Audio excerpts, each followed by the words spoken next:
guys, welcome back to the Capital Mindset Show. Today we're going to be doing another subscriber request, and this one's a little bit different because the request actually came in tandem with a request to review another creator's analysis of the same exact stock. This actually was requested by a couple of you, not that specific part of the request, but this stock was requested. In that company, you guys know by the ticker, not the ticker, but the thumbnail or the title of this video, it's Pinterest. All right, so the individual who analyzed this stock, it's a larger channel than this one, and I'll be kind of going over their price targets, the reasons why they're bullish, because I went ahead and watched the video, and this is also a good segue into letting you guys know if that is something you want me to do in future videos, just go ahead and just leave that inside your request. There's another stock that a similar request was done. So I'm going to be basically going over that requested creators, videos and stuff like that, or analysis, and kind of going over what they said, if I agree with it, what are some parts of disagreement, if any, and some things I might change or have concerns about. Okay, so with that note, we're going to be talking about this creator over here. I have his video open, and I actually took some notes down to kind of discuss some of their bullish points, as well as some other notes that I think would be of value to you guys as the viewer. So this guy, I actually never heard of him before until the making of this video. His name is Sasha Yanshin. And so this guy, he said these are the bullish takes, basically. The search engine is the third largest. Okay, so he thinks of it as a search engine. I can see that with Pinterest. The user base, it tends to be older, very valuable users. So, you know, they are making some strides apparently in younger users, but older users, very valuable demographic. Has reached saturation, but that's not necessarily a bad thing. I actually agree with that statement in isolation, that just because a platform has reached its peak or it's approaching its peak doesn't mean they can't extract more value over time. They can improve efficiencies, and I guarantee that's what they're going to talk about in the investor deck. COVID pulled forward a lot of demand so that when we go back and compare it, it's an unfair comparison. That was another point they stated.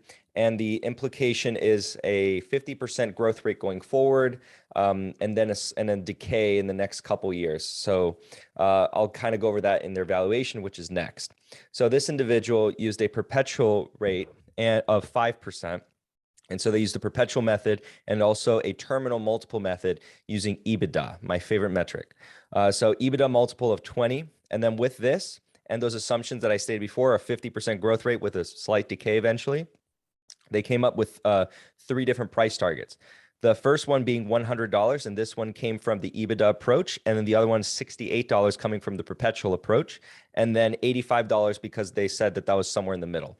Now, according to this individual, this is quoting them, they said the $100 one is so conservative. And by extension, I assume all the other lower price targets are therefore conservative. So he did achieve 3 different price targets through different methods, and we'll be kind of exploring to see what was going on or what the idea was at the time. It is good to note that at the time of this analysis, the stock price was sitting at $45, and then from here we're actually going to go and check out the price action and see what's kind of occurred.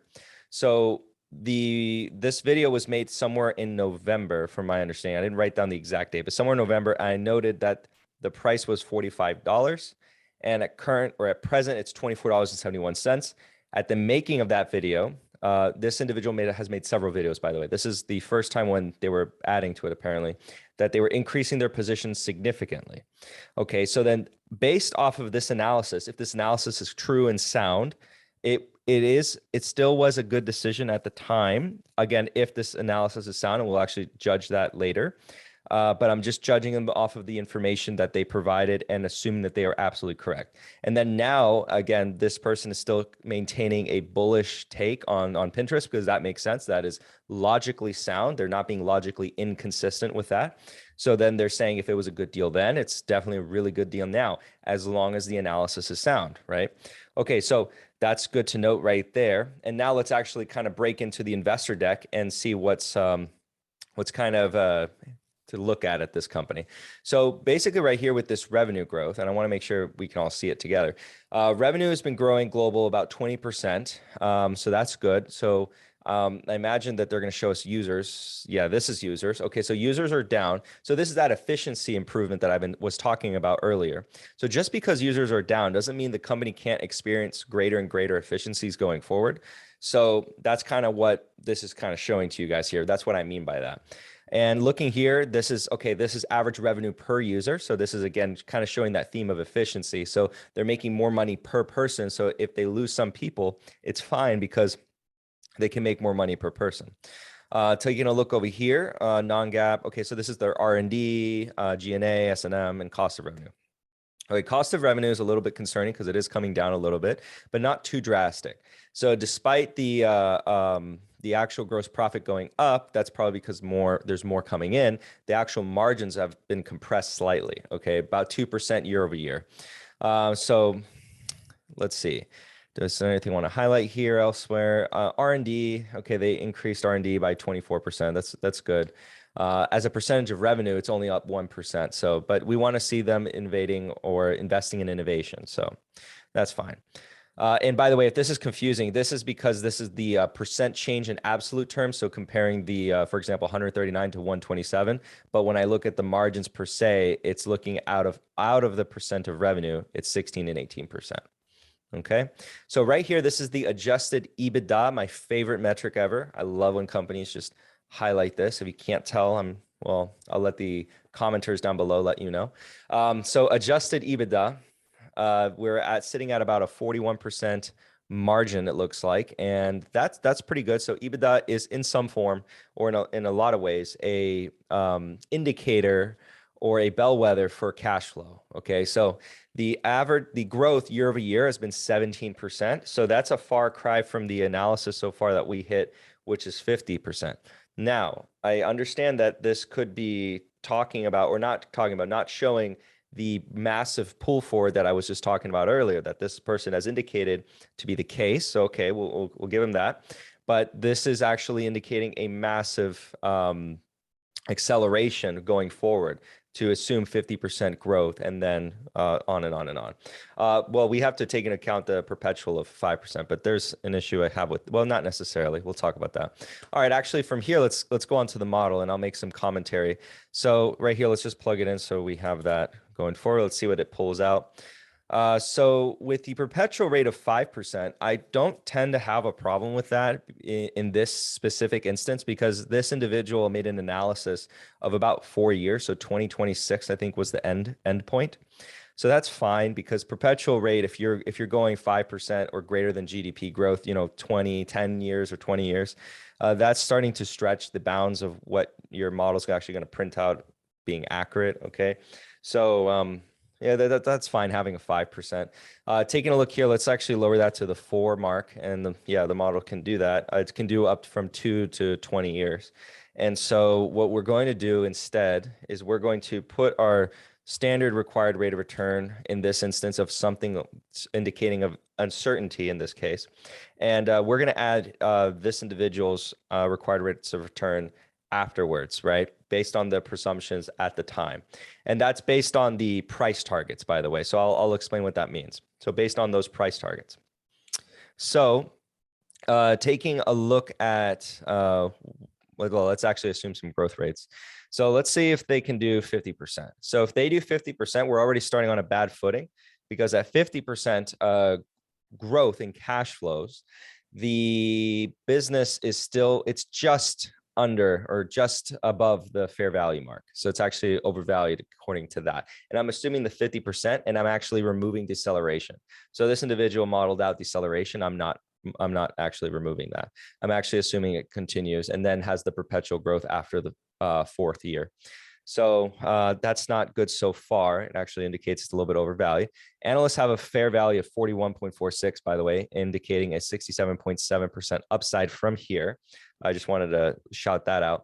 And I know you guys might have a wandering eye and you guys are looking around being like, what the heck is all this? And I want to show you guys this real quick. This negative 90% dilution is not necessarily true. In reality, the dilution has been about 15%. That 90% is indicating, or not indicating, it's counting the IPO. So it's not real. Okay. So just so you guys know, I'm not actually assuming dilution in this valuation model. I'm going to exclude that because I don't even think it's necessary to perhaps make a point at this rate, because now I'm already discounting it at 20, or not discounting, but required rate of return of 20%. So taking a look over here, the return on invested capital is pretty good, 24.48. That's indicative of a solid business. Both the Altman Z-score and the independent measure on the model are indicating this is not at risk of bankruptcy. So fair enough there. And then that's kind of covers everything down there that you need to really pay attention to. So on that note, taking a look back at the growth rates or the model, let's see what happens. Okay, so if we indicate a 41% growth rate, right? And that gives us the current, right? That would be for it to get to $100, right? And that's one of the price targets. That's the high end. And this is from current price. So I calculated this ahead of time. So 41%, let's see what that would give us. So this is within 4 years, just so everyone understands. This is the price target within 4 years. And this is according to this model, okay? So if we want to grow at 41%, what would we have to assume in order for it to be necessarily at fair value today? Okay, so you can see here, if we're only growing at 50%, the fair value is about $9.22. If our desired rate of return is to get 41%, which would get us to the $100 mark. Okay, so we want to find out what growth rate would give us the fair value of today's price. And then that's actually what basically is the part, right? Is the assumption we have to make. So we're kind of working backwards using algebra. Okay, so if we, for example, I think, let's say this would be too high. Oh, no, it's not too high. We'd have to grow a lot. Let's see, 100%. All right, 100% growth, and we're almost there. What do we have to assume? 110?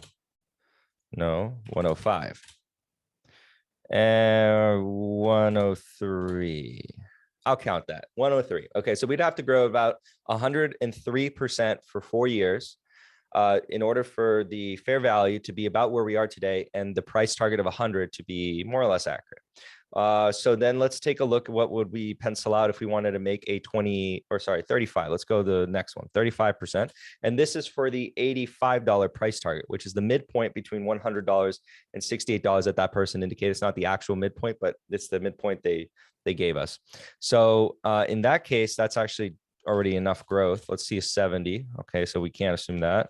Remember, I'm not assuming any dilution. I'll show you guys what happens if I assume any form of dilution. Let's see, 90. Again, I'm doing this to work backwards, basically. I'm trying to get to what assumption do I have to make in the growths and cash flows in order for us to get the required rate of return of 35% at today's price. So I'm working backwards and I'm trying to get this number to this. All right, so we'd have to assume about a 90% growth in cash flows in order for that to actually be based on the fundamentals. So interesting to note there. Is it possible? Yeah, sure, whatever. I have no idea what Pinterest will do into the future. I'm just showing you guys, the audience, what our assumptions would have to be. But yeah, this might be possible, I guess. Then let's take a look at a 28% and kind of figure that out. So with a 28% required rate of return, let's actually take a look at what that is. Is it 70? Okay, we're almost there. Come on, 72. I count that, 72. So 72% is what we'd have to ask of this business. Okay, now let's actually take a look and kind of take a step back here. Let's actually bring it back. So we were kind of explored what this individual was saying. So again, I actually wanted to show you guys this because I said I was. So -2%. So if we do a -2%, immediately we get further and further away because that dilution is a real cost to the eventual returns that we're going to experience. Now, I want to showcase the dilution accretion. Again, this is kind of off, so bear that in mind because it's taking into account the IPO. But the dilution accretion, more or less, I'd bet you is positive because it's so high compared to what the dilution has been. So we'd have to wait for more data to come out, and then this is going to average it out. I mean, in the final version of the model, I'm going to have it so that it can actually exclude those anomalies, and then we can better make a understanding of what they're doing so far, because they have been diluting us by about 15% in reality when you exclude the IPO. So I'm not going to assume that they're going to continue to dilute us 15%. That's why I'm indicating a 2%. But if you want me to say, let's say for argument's sake, that they are going to continue to do so, you can kind of see how drastically that changes the buy price. We would come down drastically. Okay. And then no surprise to us that the debt or equity heavy, the model's indicating that they are equity heavy. And taking a look by the way, as a quick, very quick test, is if you see the market cap is greater than the enterprise value, that tends to mean, not always, but that tends to mean that the cash is greater than the debt. And in a lot of those instances, it may actually be that they have no debt. And I'm looking here, they don't really use debt. They use more equity. This is the model's telling me right here. And if we go to the ratios, we're probably going to see that as well. And just to spoil it, yeah, they don't have any debt. Okay, so there's your answer. So taking a look here at the model, let's actually now start to explore what would a 10-year time horizon look like. So let's do a 20% for uncertainty. Let's take out the dilution effect. We don't really care about that for now. And by the way, you can kind of see what happens if I change it to a 10-year, because now this is implying 50% growth for 10 whole years. Remember that I was implying a 50% growth rate for 4 years, and I didn't assume that decay factor as this individual did. In reality, something like that with a decay factor would probably average out to about 45, 40%. So they're not actually saying that 50%. I was giving even more benefit of the doubt there. So, but let's go to a 10-year. And if you see that, the math makes sense. It's basically compounding more for longer. So the wonder of compounding numbers takes into effect there. So when we kind of look out 10 years from now, what are some realistic growth rates that we can probably assume? I'd say 15% is probably in line with something that's on the conservative side that Pinterest could probably achieve, 15% going forward for 10 years. And then if, for example, our required rate of return is about 15%, we're not actually that far away. And that's a respectable return, okay? So it's not the same level, and that's okay. But look at this. So if you get in your life 12% forever, you are going to do very, very well for yourself. Okay. And I'm actually going to indicate that because I'm producing a free course for everyone. And one of the first lessons, I think, for beginner investors is to kind of show them the wonders of compounding interest. And I'm going to gift a spreadsheet that's actually going to calculate or make projections on someone's financial future based on certain assumptions, such as growth rate and stuff like that. And then in that lesson, I show you that 12% is actually very respectable if you can maintain that for long periods of time. Now, if you're Buffett, if you're the next Buffett, over the course of your entire life, you're going to average out about 20%. And that's kind of misleading a little bit because that's also including his later years where he's actually slowed down a lot. But in his younger years, he was making crazy percent returns, right? But 12% is respectable, 15% is very good, and then 20% is you're approaching legendary status in terms of return, okay? So 15% is very respectable. And looking at that, we are actually not that far away from getting that 15% required rate of return and under the fundamental assumptions that growth is about 15%, right? If we want to be conservative and say 10%, right, we'd have to get this at $16. And then on the higher ends, if we want to assume, let's say a 20%, you see we're already actually in that buy range. So if you already believe that if for sure Pinterest is going to grow at 20% required, not required return, but in cash flows from here for 10 years, right? Then it's already at an interesting proposition, right? But you have to be certain about that, okay? How certain are you? I don't know. That's something you'd have to decide in your own research. Taking a look here, we're actually approaching the 17%. That's what it's kind of priced for exactly. Again, if you want that higher margin of safety, I think you can't even assume the 20%. And by the way, just so I highlight this even further, I'm not assuming any dilution, which is probably a problem because I think they're still in the growth phase. And I don't know what their strategy is in terms of capital allocation. I'm sure based on what I've seen so far, they have no indication of slowing down utilizing shares as a means to fund further business ventures, which is not necessarily a bad thing. And then that would something that the dilution accretion tool over here, that's something that would measure.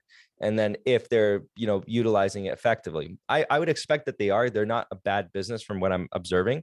They're a pretty good business. Okay. So, and just so everyone understands, I'm not actually attacking the character of this person. I'm just simply, providing my opinion as requested about their analysis. I would say that it's not the way I would definitely do things, nor how my employer would actually want that of me. But it's a market, and everyone's entitled to their own opinions on what the value of a business is. This is simply just mine. I'm using this tool, but it's mine opinion, right? So let's take a look at the key ratios, and that's kind of what we'll round off. And it's going to be fairly quick. You can pretty much just pause here and just take a look, and then you're done with the video. But if you want my commentary on it, here it goes. So liquidity ratios look fantastic already right there. It's telling me this is a business that is very well capitalized. Solvency ratio is really good as well. You see that long-term debt ratio, that's answering the questions that we had before. They definitely have no debt. Long-term debt to capital, same thing, all that, blah, blah, blah. Gross profit margin has risen since 2017. So in the longer term picture, well, in the presentation, we did see it kind of decline quarter over quarter. In the longer term picture, it is actually rising. They're improving efficiencies. Now, I want to note, because this was a question that I received in other videos, the reason why 2021 and 2020 are the same is because we're just ending 2021.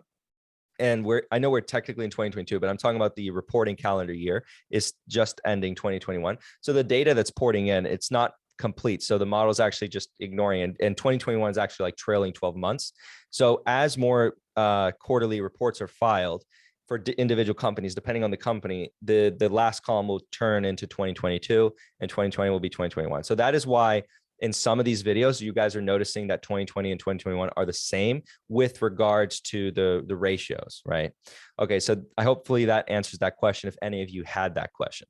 Earnings quality looks really good. We actually see it's positive now. So that, remember, we've seen how many times that correlates with good business performance, a good stock price performance, but correlation is not causation. So just because it's really good doesn't mean the stock price is definitely going up.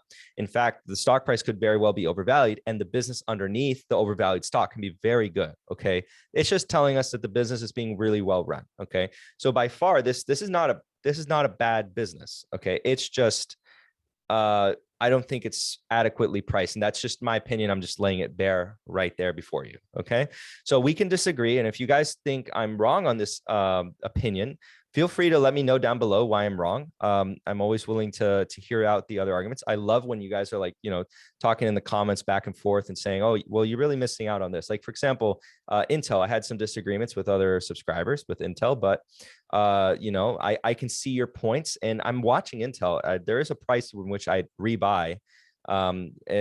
I didn't plan on making that short-term trade, but I just had that disagreement with way management was going in that direction. But there is a price again that I would re-enter. And again, I guess I'll finish off on that note. If you guys have any questions, go ahead and comment down below. I'm more than happy to answer any of these questions. And if there's something again that I need to clarify on, please let me know. Again, tell me why I'm wrong. I would love to hear you out and actually learn something from other people's perspective, because, obviously I'm one person. I can't analyze every company in such excruciating detail. I'm bound to miss things. And of course, if you comment down below and you're providing a lot of value, that's really good for the community as a whole, because you're going to be kind of showcasing this different perspective. And that's what is really good about the stock market. If we all kind of band together and share our perspectives, we give ourselves different viewpoints on what a business might be worth, right? Things that we may be missing. But on that note, guys, I hope you guys enjoy this content. If you guys have any other requests, and by the way, I just want to say, you can also request me to, again, look at other creators, what they kind of said as their opinion. Just note, it's not going to be to bash them, even though sometimes, well, in some rare instances, I will, because it's egregious when it passes the threshold of what I consider to be egregious, or when they're getting paid for stock review, then that changes the game. But otherwise, everyone's entitled to their opinion. I might just disagree with their opinion. But if you guys want me to review their opinions, let me know. On that note, guys, if you guys like content like this, go ahead and feel free to leave a like. And then if you're not subscribed and you want to see more content like this in the future, go ahead and subscribe. And then you guys can see more content, and we'll see each other again in the future. All right, guys, have a good one. Bye.